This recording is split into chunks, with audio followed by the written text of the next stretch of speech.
Tere Noovana rahvas, oleme tulnud siia Nõo spordihoone jõusaali.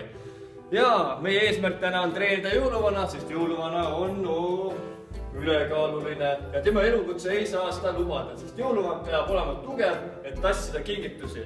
Nii, kõigepealt kükki.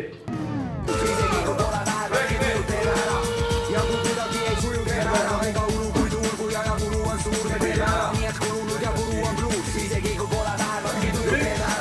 Ja kui kuidagi ei suju teeme ära, ega ulu kui tuul, kui aja kulu on suur, me teeme ära. Nii et pärast treenite. Ole see trenn töötab! Trenn töötab! Tegelikult tahtsin rääkida toitumisest, et tegelikult jõululad on jumala normaalne, et on liha, kus on valgusrasvad olemas, kartul, süsirisikud, hapukapsas, juurviljad. Kõik on lõova tegelikult olemas, aga lihtsalt asinkogustes, et ei ole mõtet ennast süüa just mingi niimoodi, et sa ei jõua enam üldse olla.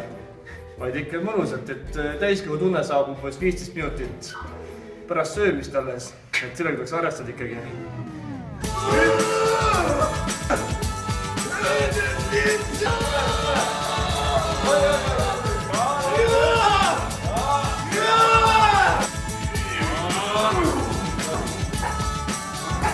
Jõuluvana, kuidas oled? On aga teinud ära!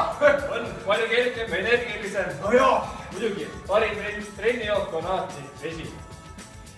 Pea meeles. Mu sees emotsioon paneb selle keha liikuma, ma teen kõik nii, et hea oleks sinul. Davai, teeme ära, mida muneme. Töö ei murra konti, nii et mida värki sureme. Kui kõik ei saa valmis, korraga tagasi tuleme. Nii et ära muretse, tööd ei saada kukele. Kui töö on vaja ära teha, siis ei teeme kära. Vaid üheskoos ära teeme, nagu teeme ära.